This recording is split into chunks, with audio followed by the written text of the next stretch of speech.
What's up, everyone? Today I'm very excited because we're going to be talking about Light of the Jedi, but not just with anyone. We've got the author of the book, Charles Soule, is here to talk with us. Thank you so much for taking some time out of your busy schedule to chat about Light of the Jedi and the High Republic. It's a pleasure. I'm very excited to talk about this book right now. It's been a huge week for it, a huge couple of weeks for it. So I'm very proud of it, and I'm happy to talk about it as much as I can. Yeah, let's start by saying congratulations on topping the New York Times bestseller list. That's amazing. It's so well deserved. How's that feeling? Man, I will tell you, I've been writing books since I was like in fourth grade.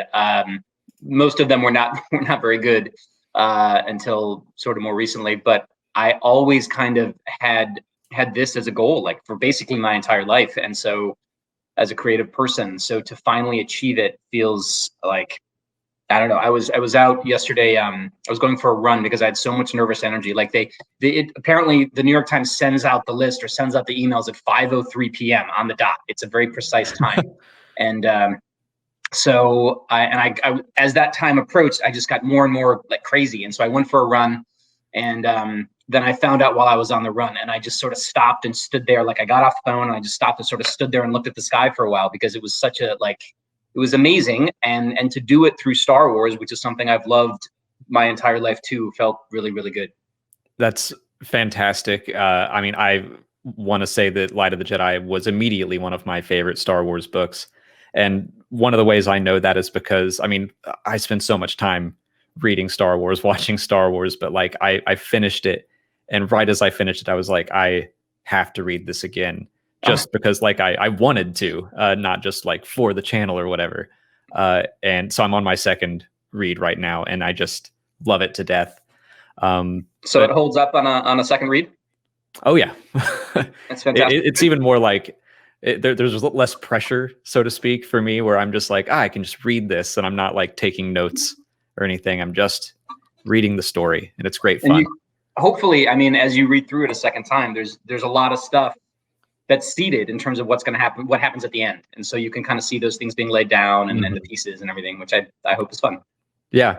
Well, as a quick icebreaker, just outside of the High Republic, but still within Star Wars, I love asking people what's their favorite C or D list Star Wars characters. So not like a main character, but is there someone out there that you think maybe you are the biggest fan of? I think, and this seems to be the case from what Story Group has confirmed. Lor San Tekka, like they get I am like the only person who ever pitches anything for Lor San Tekka, and I'm like, well, you could do so many things with that guy. He's been around for a million years, exploring the galaxy. Like that's cool, and he it's a neat idea. And so finally, I was able to sort of validate that to a degree, both with appearances whenever I can in comics, but also. Obviously, the San Tekka, his family, his clan, plays a big role in Light of the Jedi and the High Republic. So I feel a little bit vindicated that I have the ability to take a C or D list character that I really like and do more with them. It's kind of fun. That's funny. You surprised me. I was going to guess Yaddle. Oh, well, Yaddle's important too. The thing is, Star Wars is chock full of exciting C and D list characters. I mean, obviously, I have a soft spot for Lobot. I make a lot of jokes about Dexter Jetster, who is weird, but I like, and again, as one of these characters who seems to have deep knowledge of the galaxy, like knows what a a Camino Saber Dart, I think, like knows what that is when nobody else knows what the thing is. Like and now he runs a weird diner on Coruscant. It's pretty great. So anyway, I like all of the deep dive characters, but I think at the moment, the one that I've always been kind of excited to do more with has been Lor San Tekka, or in this case, the San Tekka clan. So, Light of the Jedi is your first Star Wars novel. You've written other novels, but you've been writing for Star Wars in the comics for a long time. And as far as I'm concerned, you've written nothing but bangers. Like it's all been great. So, thank you. Does it get any less daunting to write for Star Wars every time, or is it always a little bit like? Are you more comfortable and confident now, or is it always a little scary?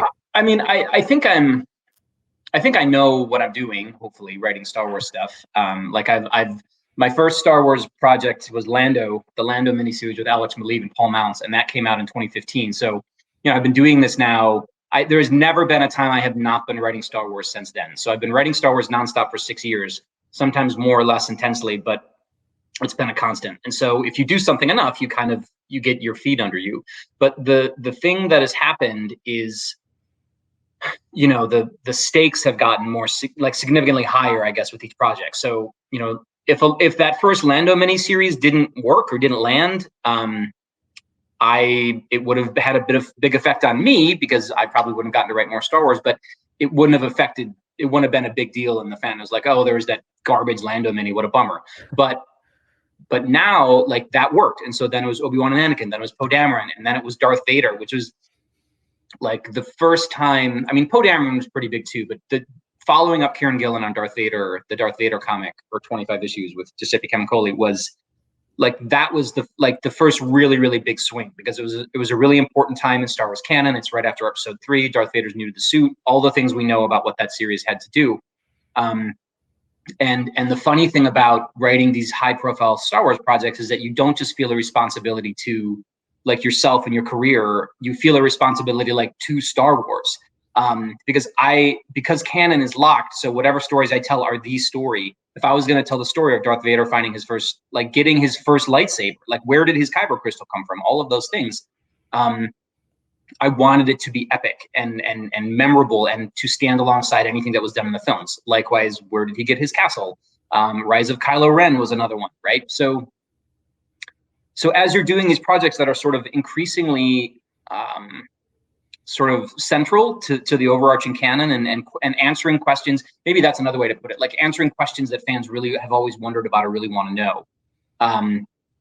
And the more you sort of seem able to answer them in a way that's satisfying, the more Lucasfilm or Marvel or whatever tends to give you the opportunity to answer bigger questions. So the questions I'm answering become more and more central and bigger to the fandom, and to the overall galaxy, and so the pressure on me to get it right is more. And I think Light of the Jedi is certainly the highest pressure Star Wars project I've ever had. It kind of had to work, and I am so gratified again that #1 New York Times last night, the way that the reviews have been, but even more than like official reviews, the way that people, like, on my Twitter, just ordinary folks on my Twitter feed, have just been really telling me how much it's touched them, how much they needed something like this in this time, how the sense of the Jedi being real heroes, and the galaxy being optimistic and people coming together is something that is landing really well for readers, and that makes me very kind of proud and happy that I could put that kind of energy into the world at this time. I completely agree with that. Like, I had that. I think I put that in my review as well, is that the great disaster, and just seeing like the whole galaxy come together to solve this crisis that threatens all of them. Like, it just felt like a story that we really needed right now. Yep. So yeah, that worked out pretty well. Where did the idea of this specific era come from? Like, was it always part of the plan when Lucasfilm reached out to all the Luminous writers, or was it something that all of you developed together? The entire High Republic storyline, none of this existed before the five of us came together. So it was a completely blue sky thing, by which I mean the sky, it was wide open. We all came together at Skywalker Ranch that week, the first time we went. And it was like, well, what do you guys want to do? What do you want to see in Star Wars? What is this incredible thing? And it could have been 10,000 years before the Phantom Menace. It could have been 300 years after the Phantom Menace. It could have been literally anything. And we kicked around many ideas. There's that sort of famous and notorious and infamous shot of the whiteboard at that first Skywalker Ranch meeting in the conference room, which, people like to zero in on that for whatever reason, but it was an idea board. And so it was where a lot of things were thrown out and a lot of things were discussed. But through discussion, through working together and consensus and compromise, we all kind of settled on the idea that we wanted to work in a time period that felt untethered to the stories that we've already seen in many ways, so that we could use surprise as a central storytelling factor. We could use sort of like fresh familiarity, right? So like the Jedi are using lightsabers, but these lightsabers are generally speaking a little bit more innate. They have crossguards, they have embossing, they have other things that the sabers that we see in the modern era don't necessarily. And many other things that we did to make it feel very Star Wars, but also unique. And we thought if we went way far back, then it would feel disconnected from things that we know and love. But going back 200 years gave us the freedom to move, but also have, like Yoda could be in it, or other long-lived species or characters.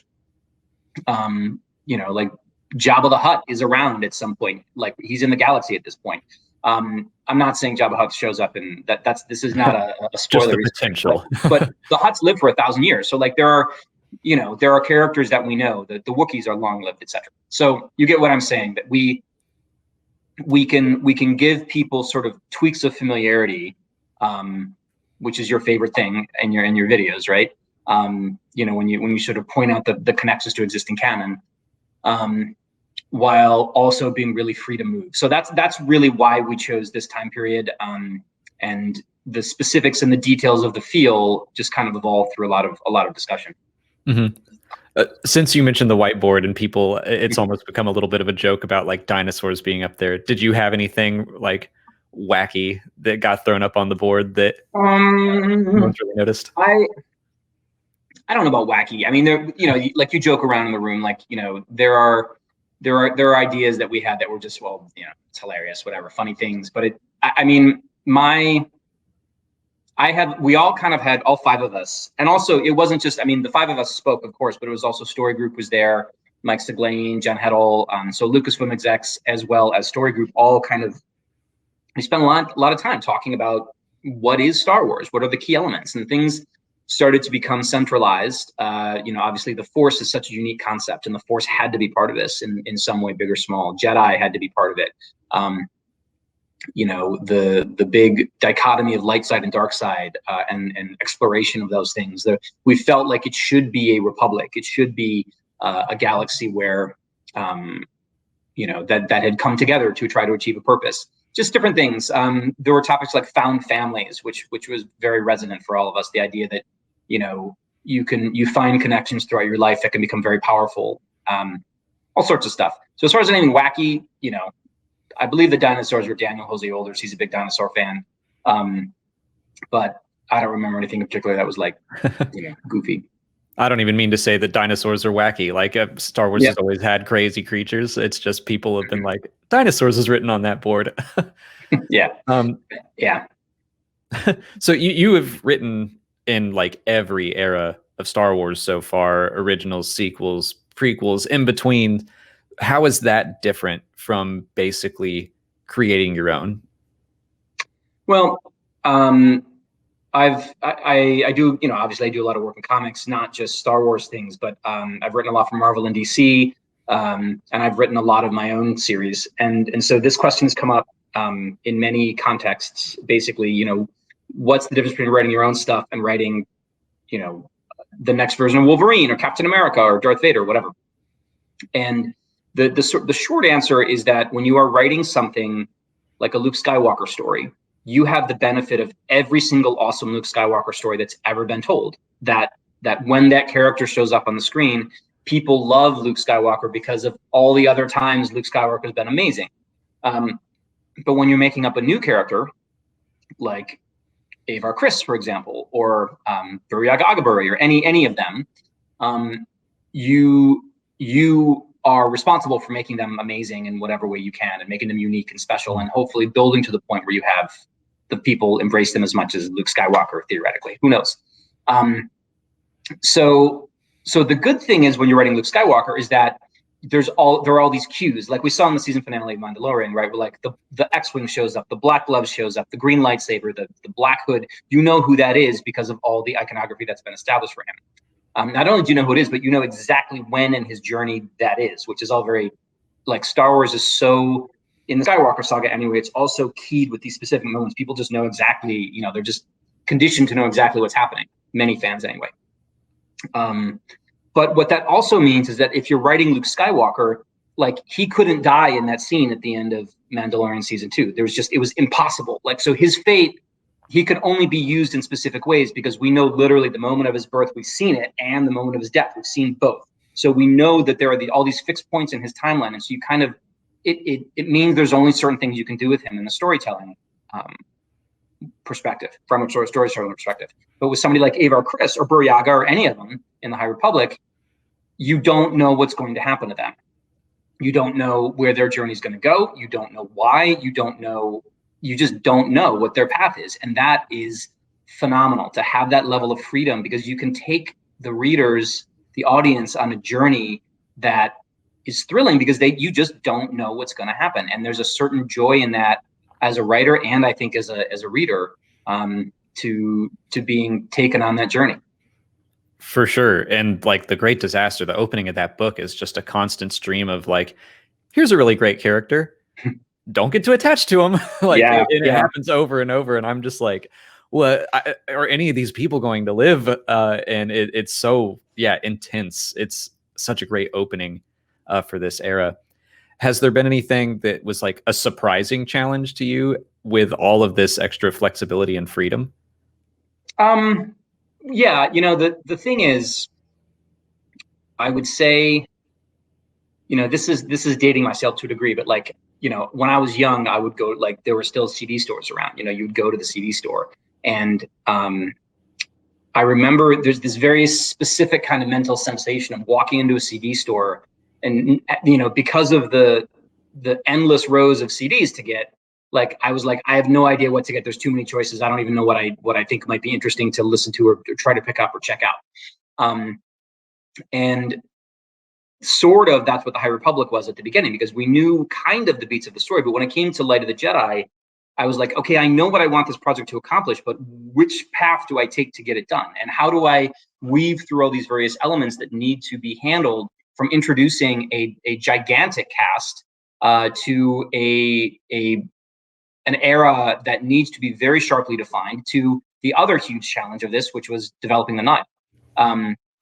Because they are the primary antagonist of this whole thing, with Marky and Ro and the whole thing, and they needed to feel, again, fresh and familiar. They needed to feel like a legitimate threat and antagonist to Jedi, who are basically, like, how do you even approach trying to defeat the Jedi Order? It's like, it's like it took Palpatine generations of extremely meticulous manipulation in order to even have a prayer of doing it. And the Nihil needed to be somebody that you're like, oh wow, they're gonna, I don't know what's gonna happen with these guys. It could be really scary. It could be really frightening. And the fact is, when you start with a golden age, which is what the High Republic is, and then you look at where it ends up in the prequels, who knows? How does it go from there to there? So I think keying into what the Nihil would be, how Marky and Ro would be, like how he needed to be able to stand alongside Vader and Palpatine and Darth Maul and Kylo Ren, while also being very unique and not just being another retread of them, was definitely, for me, that was the hardest challenge of writing Light of the Jedi, like choosing how to do that, the way to convey all those things in a story that was still, the kind of thing you'd want to read immediately when you finished it, reread rather. What is it that you think sets the Nihil apart and makes them unique the most from, say, the Mandalorians or the Sith? I think part of it is, they don't have a code. I mean, we've seen, the Sith can be cruel, right? Especially in Legends, we've seen them do horrible things. But there's a certain level of sort of like I'm trying to think of the best way to describe this. Like, you don't know what's going to happen with them, and they're not necessarily like, I mean, they're very good at what they do. They have a lot of power. Their weapons are strong and all those things, but they can still make mistakes. They can still screw up, and the sort of the worse things are for them, the more dangerous they become, because they are like, they lash out and they're willing to take, like, and I think the Battle of Kur, which ends the book, is a great example of like the way when the Nihil are up against a wall, they become absolutely terrifying, which, and I think, you look at the Empire, you look at the First Order, that's a regimented, they wear uniforms, they definitely have laws and rules and all those things, and that is scary in a certain particular way. That's the terror of the, like, the boot stomping on you, the mailed fist clutching your throat, whatever. But the Nihil are more like, you don't know, you just cannot predict what they're going to do. They are terrible people who are only in things for themselves, and you don't know what's going to happen. So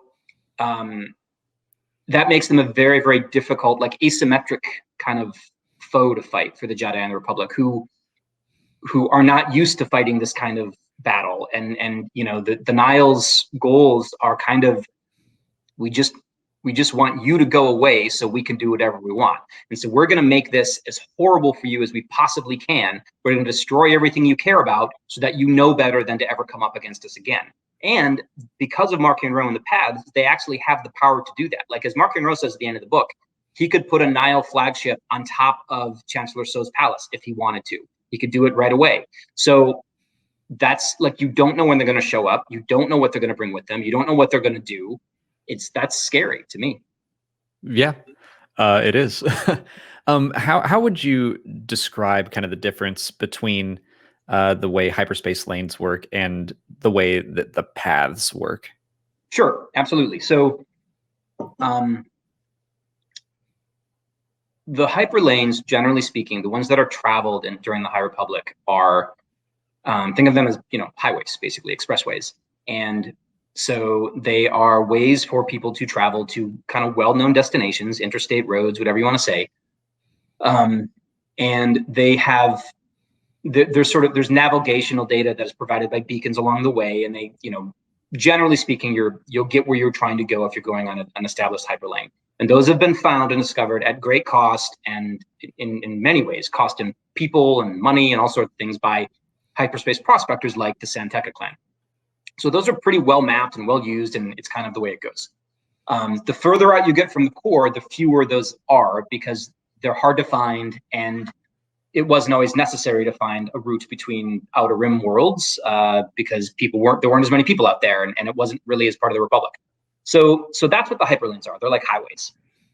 The paths are like the back roads, or the back, like, you know, I don't know where you grew up, but like, you know, I grew up in the Midwest, and so there was like playing in the woods was like a thing, you know, and so we would go out and like, there would often be like little paths through the woods, like little animal tracks, or like paths where other kids from generations before would go, and they built a little fort in the woods, and you go find it and whatever. Like, but the idea that there were these little roads between the roads, or like unknown ways to get places that were a little, you had to kind of know that they were there to use them. And that's what the paths are. And so they let the Nihil, who are the only people who have access to them, go to places, not just go to places that other people can't go, but get to places in ways that other people can't. So one of the things that's true about hyperspace in Star Wars is that there are zones that are sort of like occluded almost. Sorry, I'm getting it. The sun's going down. Let me turn the light on. So there are zones that, like, whether it's a nebula or something like that. So there's a lot of space dust floating around. So it's dangerous to jump in and out of that area. So the Nihil can do that because they can sort of be through the paths. They can zip into a place where other people cannot jump into or leave from. They can make really, really short jumps, which is something that the technology of the High Republic can't do. And again, they can just be places you don't know when they're going to show up, and they can show up absolutely anywhere. So that is very different from any version of hyperspace we've seen, and it makes them a very formidable foe. Very cool. As you've been creating characters like Marchion Ro, Avar Kriss, this huge cast, with that, did you develop this cast together as all 5 of you, or was it kind of a per story? And are there any characters that maybe you feel real ownership over, and how is it passing those characters around to be the other writers included in different stories? Yeah, I mean, so by and large, for these first round of projects, this isn't universally true, but I think it's true enough that I can say it. The characters who are the main characters of each of these launch projects were each created by us, pretty much. So like, you know, Avar and Elzar, Buriaga, Jalson Pika, Kevin Tarr, Marchion Ro, like the characters you see in Light of the Jedi, Loden and Bell, Porter Engel, who's the best. You know, all of those came from my mind. You know, there was a time that, like, but at the same time, it's sort of a collaborative effort, right? Because Chancellor So is a great example, because in the earliest versions of the documents, the story documents, we just called her the Good Chancellor, and that was from a just I had, that's what I thought was the right tone we wanted, was to have a chancellor be like strong and good and so on and so forth. And so and I had a sense that she would be a woman, but we didn't know much more about her until that. And then Ian McCaig, the legendary concept designer who designed Darth Maul and so many other wonderful Star Wars things, did some concept design for us. And he did the design that we probably, people have seen of Lena So with her two, pet cats, who are giant lion creatures, Matari and Voru. And I think it was Mike Seglain who said we should use her as Lena So. That was great. And so then I had to reverse engineer who those lions were, and put them into the book. And Daniel Jose Older actually named them and named their species, Tigons, I think. Trigons. So that's a great example of the way that a character who's become very, very central to it, like I knew what what the shape of her was and how she would feel in the story, but in terms of what she looked like, who the cats were, like all those things, it came from all of us putting it together.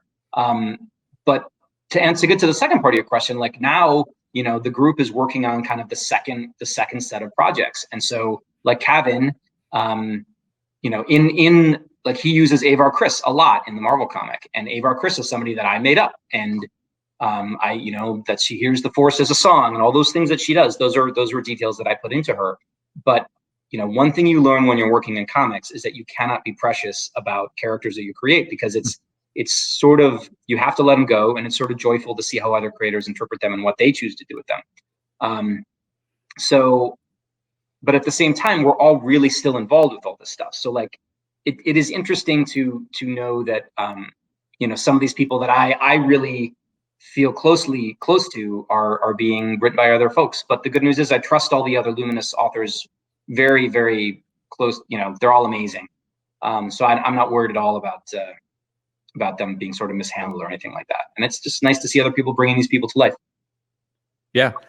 I think it's really cool watching and hearing about, the collaborative nature of telling a big interconnected story like this, instead of something that you were just off on your own telling. Right. Do you guys collaborate? Like, as Cavan was writing The Rising Storm, would he go to kind of people who created those characters and get inspiration from you, or do you all have questions? We all talk. We talk every single day. So we have a Slack channel where we talk every day. We have we get on the phone a lot. We text each other a lot. So I think there's a sense of writer, like, I don't know if the conception of the way that we're doing this is like, oh, okay, well, Kevin's writing The Rising Storm, so he read Light of the Jedi, and then he went off and wrote his book for whatever amount of time it takes him. But it is not like that. It's like, okay, guys, here's my outline for the book. What do you guys think? And so we all talk about it. And then it's his book, so he gets to make, he's making the calls and obviously writing the words, but the shape of it is something that we're all, because Kevin's going to write Rising Storm, and then the story, as was announced on the big launch call last week, I think. I've completely lost track of time, but I'm pretty sure it's last week. The High Republic has 3 phases. It's Light of the Jedi, Quest of the Jedi, and Trials of the Jedi, and that's an enormous amount of storytelling. So,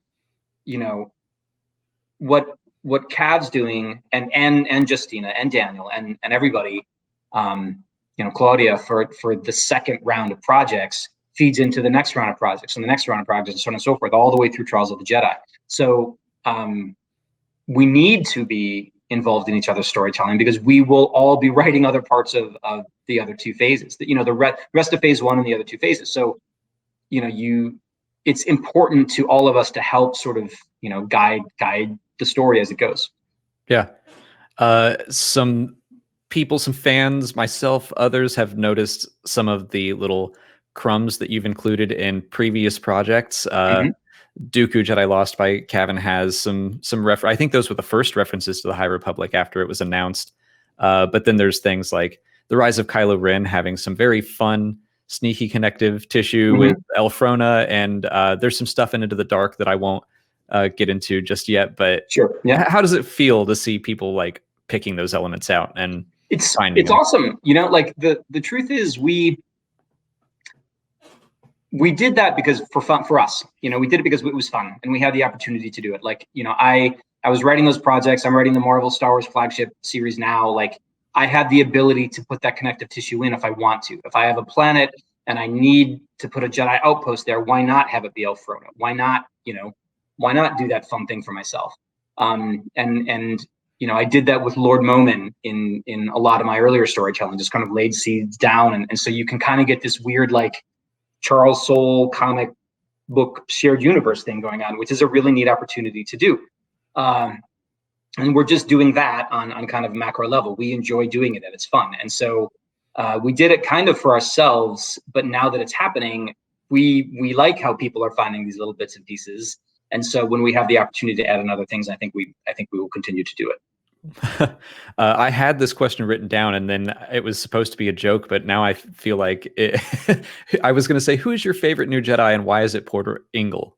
Oh, I mean, it might be Porter Engle. The thing that I listened through the audiobook. I was just going to listen to the beginning because I wanted to hear how they had done it. And Mark Thompson was reading it, who's an amazing reader of performer, really. He's not just a reader, a performer of the Star Wars audiobooks. And then I got hooked, which felt kind of vain, but also like kind of good because it made me feel like so listening to the book as opposed to reading it let me experience it at a remove, right, at a little bit of distance. So I was able to just kind of get into the story. And even though I knew, obviously, not just every beat that was coming, but almost every word, they still really landed well. And so some of the scenes, I was like, oh man, this is good stuff. And one in particular is Porter Engle's big fight when those two Nihil sharpshooters are trying to ambush him, and he's just like, all right, this is what you get, fellas. And it's like the opportunity to write an utterly, like, totally badass Jedi action scene. And there's lots of them in the book, right? This isn't the only one. Like, it's a insane moment when a Jedi is like, okay, it's all business now, and he takes out his lightsaber and he does what Jedi do when they need to, right? Not when they want to. It's when there is no other choice left to them. And you learn why the Jedi are, like, it's why Markian Rowe talks about in the book. He's like, look, even one of these people can really mess up your plans, can really destroy your day if you're not careful. And I wanted to demonstrate, like, in many ways throughout the book, but why, Porter Engle in particular has the reputation that he has. So, and fortunately, it seems like it didn't just work for me. It seems like it worked for a lot of readers. A lot of people really liked his stuff. But I also think Avar is really, like, some of the things she talks and thinks about, and the fact that she really is all about connection, and everything she is, whole thing she understands the Force is all about connecting to other people and using that connection to help, which I think is beautiful. Buryaga is pretty great. Elzar's great. Loden and Bell, like, they're all cool. Like, even the less focused on Mikkel and Mikkel Sutmani and Taami, they're cool too. And I don't think there's a Jedi in this book that I didn't want to make awesome, because why wouldn't you want to make the Jedi awesome? But I also really wanted to make them all unique, and I think in that I succeeded. You did. And that's exactly how I feel when people are like, who are your favorite new characters? And I'm usually like Porter and Bell and Loden and Avar and even the non-Jedi characters are wonderful. So we're getting to the end here, where it's probably getting to points where these are questions you can't answer, but I feel like I have to ask. So you did talk about how there's 3 phases of the High Republic, and I'm curious how much of the whole storytelling initiative was planned out by all 5 of you before you started putting pen to paper. All of it, basically. Like, obviously there are ways that we can zig and zag, and there's room built in to respond to the fans as they like things, but like things or don't like things, whatever. But we know what we're doing. We know where the ending is. We know what we're building to. We know the character arcs. We know all of those things. And it was a choice we made, like, early on, that this was going to be something that we wanted to really try to use all of it, because that's really hard to do, because it's a multi-year storytelling initiative built over many projects in many different like reading levels and zones and formats and mediums. And so it's really challenging. And so trying to do that without a significant sort of locked in plan would make it even harder. And so we know where we're going, we know what we're doing. It's all super cool. And we're just excited for all the different parts to start getting laid down. If these first handful of stories are any indication, like I'm all in, I think a lot of people are. It's been a great kickoff. A lot of the authors announced what they're working on next, but you haven't, and I assume that you can't now, but I was just, is there anything that you can give us, tease us for what's to come next for Charles Soule and the High Republic? The next thing I'm coming for the High Republic has been announced. It's I'm doing, so Star Wars Insider is releasing short fiction again. Which they didn't do for a while, but now they're having these these short stories in the magazine, the Star Wars fan magazine. It's great, Star Wars Insider. And so my first installment, which really works as basically chapter 0 of Light of the Jedi, is in issue 199, which came out in December, and then issue 200 I think is out in February, and that has another story that bookends the first story. So those are kind of like a two-parter, but the second story works as like an epilogue, a little like a coda, really, to Light of the Jedi. So it's almost like if you read those two stories, you get 2 extra short chapters featuring Joss and Pika Adren, the married couple, the kind of like, sort of in over their heads mechanics who get into all kinds of exciting stuff. And that was really fun to do. So that's all that's been announced at this point. Can you tease us for anything for the rest of 2021, even if it's announced? What are you most excited to see when it's released out to the world?